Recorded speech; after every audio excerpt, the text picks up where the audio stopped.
하나님 말씀 에베소서 5장 15절부터 21절까지입니다. 에베소서 5장 15절부터 21절까지입니다. 제가 가진 성경은 315쪽 되겠습니다. 같이 읽습니다. 그런즉 너희가 어떻게 행할지를 자세히 주의하여 지혜 없는 자같이 하지 말고 지혜 있는 자같이 하여 세월을 아끼라. 악하니라. 어리석은 자가 되지 말고 오직 주의 뜻이 무엇인가 이해하라. 지하지 말라. 방탕한 것이니 성령으로 충만함을 받으라. 찬미와 서로 화답하며 마음으로 주께 노래하며 찬송하며 우리 주 예수 그리스도의 이름으로 항상 아버지 하나님께 감사하며 경외함으로 피차 복종하라. 아멘. 우리 찬양대 찬양이 있습니다.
귀한 찬양 너무나 감사합니다. 제가 목회하면서 이 괴산군의 한 20개 이상 교회에 제가 특강도 하고 또 집회도 하고 헌신예배 설교도 했는데 이렇게 성가대가 잘하는 교회는 처음 봤어요. 거짓말이 아니라 진짜입니다. 또 제가 이제 요 근방에 교육자가 없어서 몇 주 동안 주일 설교한 적이 있는데 그때 그 교인들이 그래요. 괴산 중부교회를 가고 싶다고 그래요. 그래서 내가 그랬어요. 가까운데 같은 괴산군인데 여기서 이 중부교회를 가면 곤란하다고 오지 말라고. 뭐냐면 그렇게 이제는 괴산 중부교회가 좋은 교회로 평가를 받고 있습니다. 그 이유는 장로님들이 훌륭하고 권사님들이 훌륭하고 성가대가 훌륭하고 교인들이 아름답고 좋기 때문에 이런 소문이 난 줄로 믿습니다. 그리고 또 담임 목사도 내가 보기에는 괜찮은 사람 같아요. 제가 여기 와서 예배를 드리며 은혜를 받지만 한 번도 졸아본 적이 없어요. 꼭 똑바로 제가 강단을 쳐다보고, 그러니까 아들이 그래요. 아버지가 너무 쳐다봐서 내가 좀 주접이 떤다고. 근데 오늘 우리 성도님들이 기억할 것은 정말 아름다운 교회입니다. 저는 이제 목회를 은퇴한 지가 12년이 됐고, 만 12년이 이제 지나고, 1년에 한 두세 번 정도 설교를 안 하기 때문에 이 설교하는 게 굉장히 부담이 됩니다. 이제 담임 목사가 말씀 전하는 것은 한번 따라합니다. 쌀밥. 강사가 하는 거는 합시다. 보리밥. 네, 오늘은 보리밥을 잡수시기를 바랍니다. 네. 예배소서는 일반적으로 61년에서 62년경 사도 바울에 의해서 로마 옥중에서 기록이 됐습니다. 예배서, 빌립보서, 골로새서, 빌레몬서 이거를 옥중서신이라고 말하고 있어요. 예배서의 특징은 교회론입니다. 교회는 그리스도의 몸이다 말합니다. 여기는 여러분들이 내가 바로 교회요. 내 마음속에 주님이 계시기 때문에 교회가 되는 줄로 믿습니다. 이거는 건물입니다. 때문에 이 시간 예배를 드리는 것은 건물의 예배를 드리는 것이 아니라 여러분의 자신이 하나님 앞에 몸과 마음과 정성과 물질을 들여서 하나님 앞에 헌신하는 줄로 믿습니다. 예배소서는 신앙과 생활에 균형 있게 서술을 하고 있어요. 1장부터 3장까지는 우리는 이렇게 믿는다, 교리를 말하고 있어요. 4장부터 6장까지는 우리는 이렇게 산다, 생활에 대해서 말합니다. 사도 바울은 전반부에서는 복음의 위대성, 영광스러움을 말씀을 하고 후반부에서는 복음을 믿는 자의 엄숙한 책임, 의무를 말씀을 합니다. 바울은 믿음과 생활 이 두 가지를 똑같이 중요시하고 강조합니다. 때문에 신앙은 두 가지, 하나님을 믿는 것과 그리고 살아가는 것, 이 두 가지가 동시에 중요한 겁니다.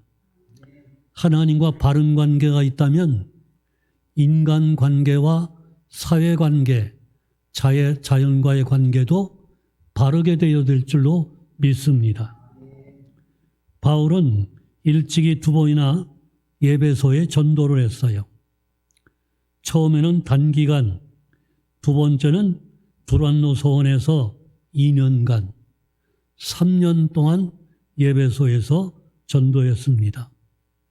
근데 예배소 교회가 예배소 1장 15절 보면 믿음과 사랑이 있는 교회였는데 여러분 잘 아는 계시록 2장 1절 4절부터 5절 보면 처음 사랑을 버렸다 말하고 있어요. 때문에 우리가 기억할 것은 우리의 신앙은 처음 신앙을 회복을 해야 됩니다. 주일마다 나올 때 첫 번 예배 드리는 것처럼, 첫 번 은혜 받은 것처럼, 첫 번 예수 믿는 것처럼 이런 마음을 가져야 될 줄로 믿습니다. 그래야 우리 신앙이 우리가 첫 번에 가졌던 그 뜨거운 믿음, 처음 사랑, 처음 믿음을 유지할 수가 있다고 생각이 되어집니다. 본문에 보면 사도 바울은 성도들이 악한 세상에서 무엇보다 지혜롭게 살아가라고 말하고 있어요. 지혜는 단순히 어떤 지식의 축적이 아니라 하나님이 우리에게 주시는 교훈을 구체적으로 우리 삶에 부딪혀오는 환경과 적용시키는 능력입니다. 때문에 지혜는 바로 하나님의 주시는 값진 선물이고 축복입니다.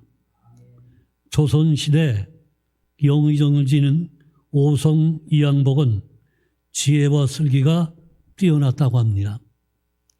한 번은 임금이 그 지혜를 시험해 보려고 신하들에게 다음 날 아침 궁정에 모일 때 달걀을 하나씩 도포자랑에 넣어 가지고 오라고 그랬어요. 이양복에는 일부러 알리지 않았습니다. 이튿날 아침 신하들이 모이자 임금은 달걀을 내놓으라고 했어요. 신하들은 제각기 도포 속에 있는 달걀을 자기 앞에 내놨습니다.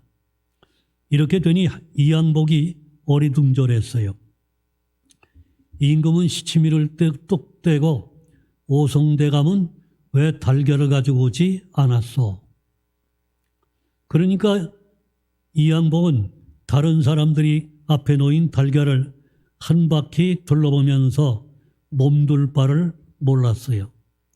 영의정으로서 자기는 어명을 받지 못했다고 말할 수도 없고 딱한 사정이었습니다.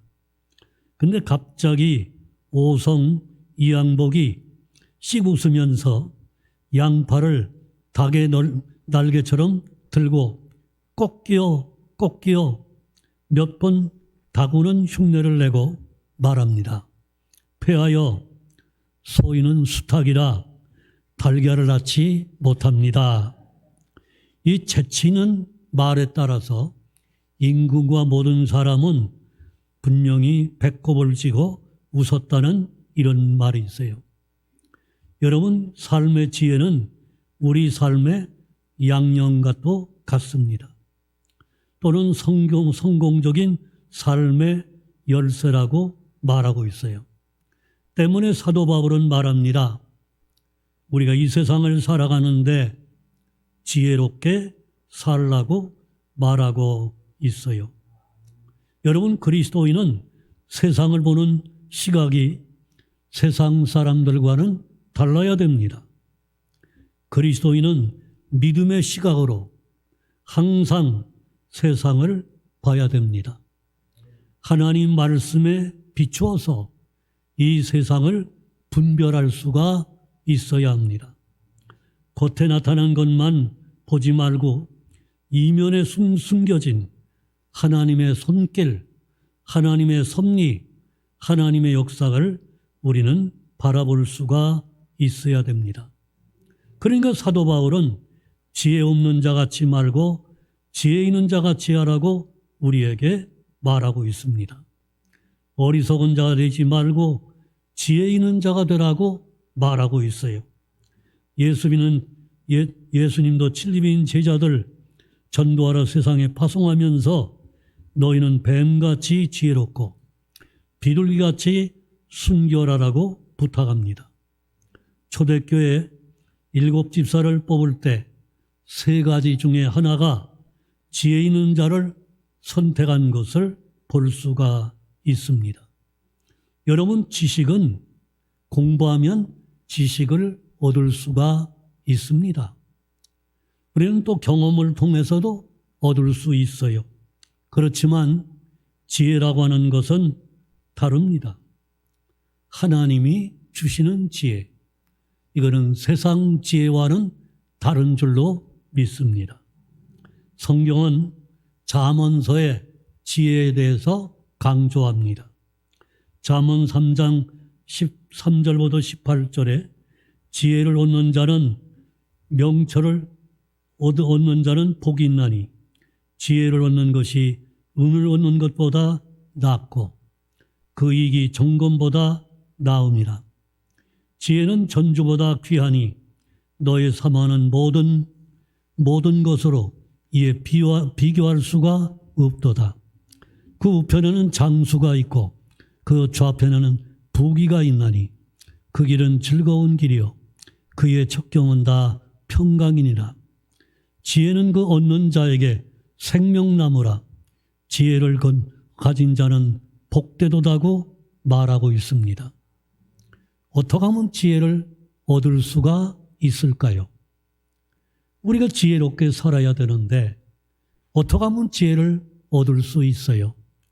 야고보 사도는 야고보 1장 5절에 말합니다.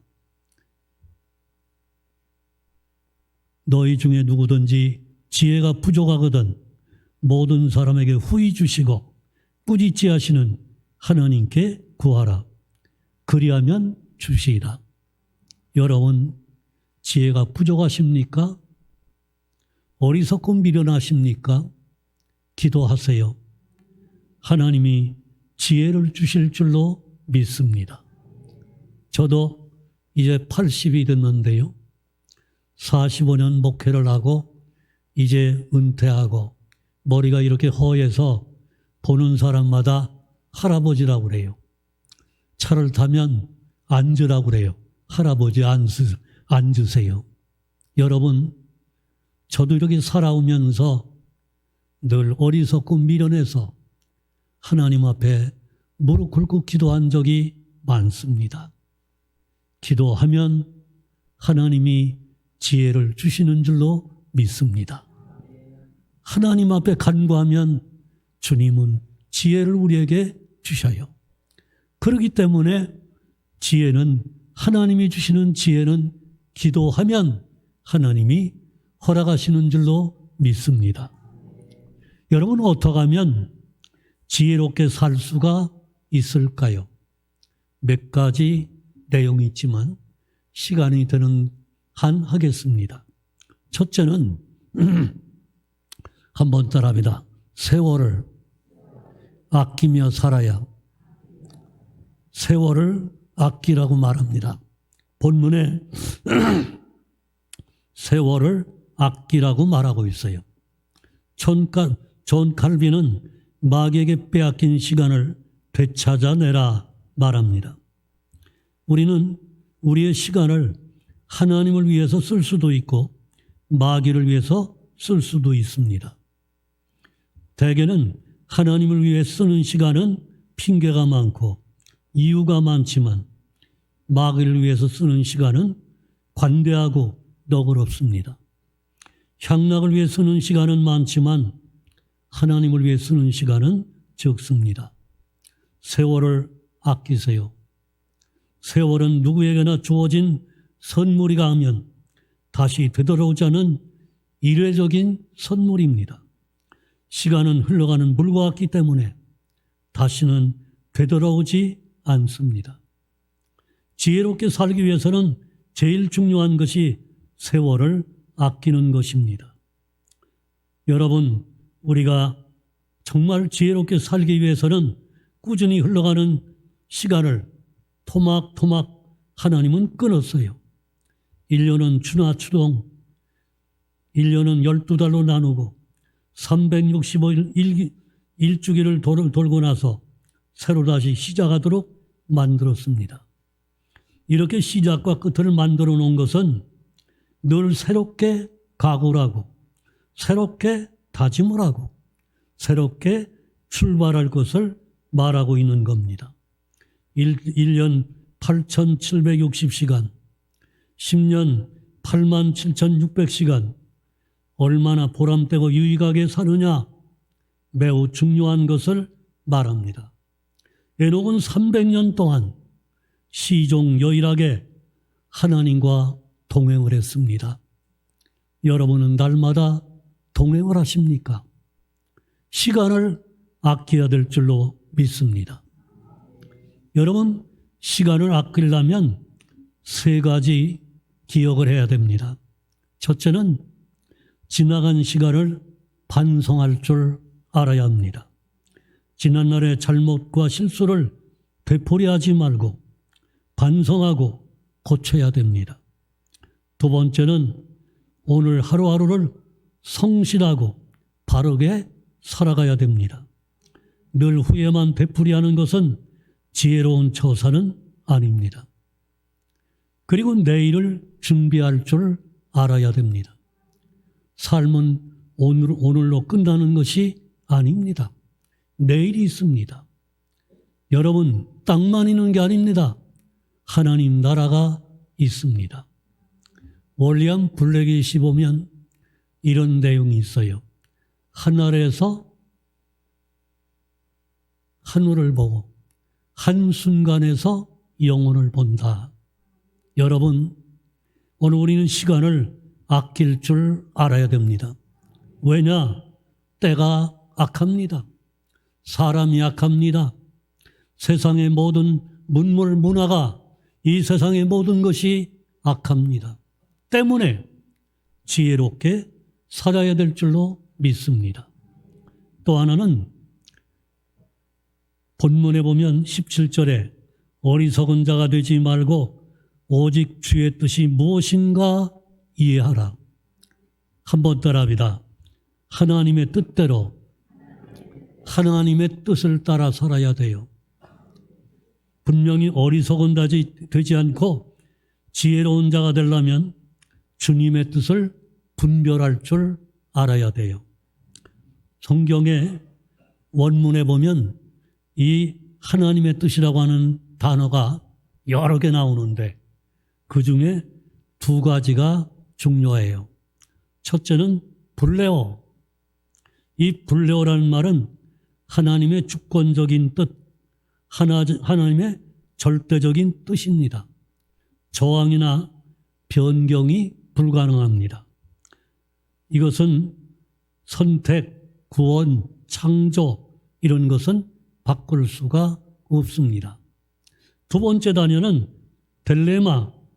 델레마는 허용적인 뜻입니다. 소원적인 뜻입니다. 하나님의 도덕적인 뜻입니다. 저항이나 이 모든 것이 가능하고 변경이 가능합니다. 히스기야가 이제는 병들어 죽게 되었을 때 금식하며 기도했어요. 하나님 앞에 눈물로 호소했어요. 그때 하나님이 15년 생명을 연장했어요. 여러분, 우리가 필요하다면 하나님은 생명을 연장해 주시는 줄로 믿습니다. 그래서 이 허용적인 뜻 델레마라고 말하고 있어요. 그렇다면 하나님의 뜻을 어떻게 알 수가 있을까요? 여러분, 하나님을 알 수 있는 세 가지 방법을 몰겐이라는 박사는 이렇게 말하고 있어요. 한번 따라합니다. 하나님 뜻대로 사신 분은 한 분이다. 그분이 누굴까요? 예수님. 우리는 예수 그리스도가 우리 신앙의 표준이요, 좌표요, 안내판입니다. 길이요, 진리요, 생명입니다. 예수님이 하라고 하는 대로 한다면 우리는 하나님의 뜻대로 살 수가 있습니다.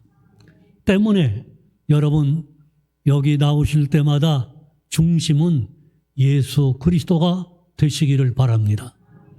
건물을 보러 나온 거 아닙니다. 사람을 보러 나온 거 아닙니다. 예수님을 바라보기 위해서 나왔습니다. 예수님 말씀을 듣고 그 뜻대로 살고자 나온 줄로 믿습니다. 두 번째는 성경은 하나님의 뜻을 알려주는 책입니다. 우리가 성경이 가르치는 진리와 원리에 따라 산다면 하나님의 뜻대로 살 수가 있습니다.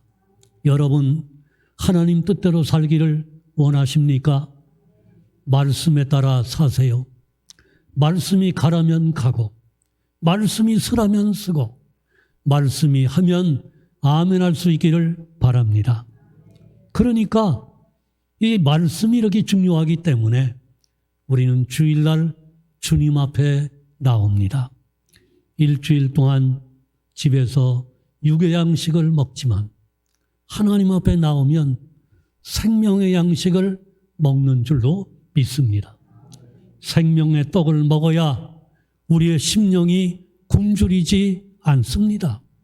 육의 양식만 먹어가지고는 우리의 심령은 답답합니다. 우리의 심령은 갈급해집니다. 때문에 말씀을 들어야, 말씀을 상고해야, 이 말씀에 따라 살아야 하나님은 우리에게 능력과 권능과 지혜를 주시는 줄로 믿습니다.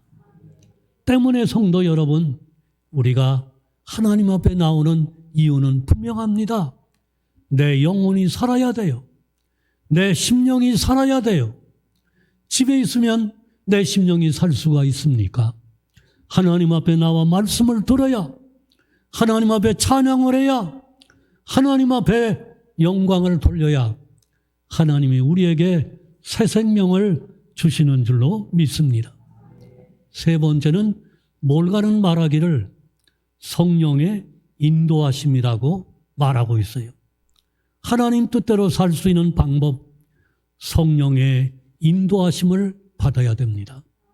사도 바울은 그가 전도하는데 말씀에 붙잡혀 그랬어요. 빌립이 말씀을 전하는데 그 에디오피아 내시에게 말씀을 전하는데 성령에 이끌려갔다는 겁니다.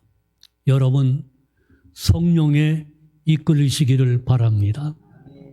성령은 역사할 때 여러분 그 동시 충만하다고 그래요. 여러분 오순절날 120명이 동시에 충만했어요. 또는 점진 충만이라고 그래요. 또는 단계 충만이라고 그래요. 하나님이 역사하는 줄로 믿습니다. 성령의 인도를 받아야 돼요. 그래서 오늘 우리 성도들은 하나님의 뜻대로 사시기를 바랍니다. 그러면은 하나님의 주시는 역사가 나타날 줄로 믿습니다. 그리고 여기서 보면 바로 술 취하지 말라, 이는 방탕한 것이니 오직 성령의 충만함을 받으라 그랬어요. 한번 따라합니다. 성령 충만. 대원군은 술과 여자를 좋아했다고 그래요. 오늘날 술집에 들려서 술에 취한 상태로 기생을 끌어안으려 하자 기생이 이렇게 말했어요. 당신이 품에 안을 것은 내가 아니요 삼천리 반도라 그랬어요. 대원군은 기생의 입에서 내가 품을 것은 삼천리 반도다 계속 중얼중얼 거렸어요. 여러분, 기생의 말을 듣고 대원군은 천하를 호령하는 집정관이 되었다는 것을 말하고 있어요. 우리는 누구의 말을 듣느냐? 성공과 실패라는 것을 말하고 있어요. 우리의 성령의 인도를 받으시기를 바랍니다. 성령의 이끌림을 받으면 우리는 잘못될 이유가 없어요. 내 마음대로 살지 말고, 내 주장대로, 내 감정대로 살지 말고 성령의 인도를 받고 말씀에 따라 주님 똑바로 바라보고 주님 중심으로 살아가시기를 주님의 이름으로 축원합니다. 아버지 하나님, 은혜와 사랑을 감사합니다. 오늘 우리 성도들, 우리가 어리석은 자가 되지 말고 지혜로운 자가 되게 하여 주시옵소서. 예수님의 이름으로 기도합니다.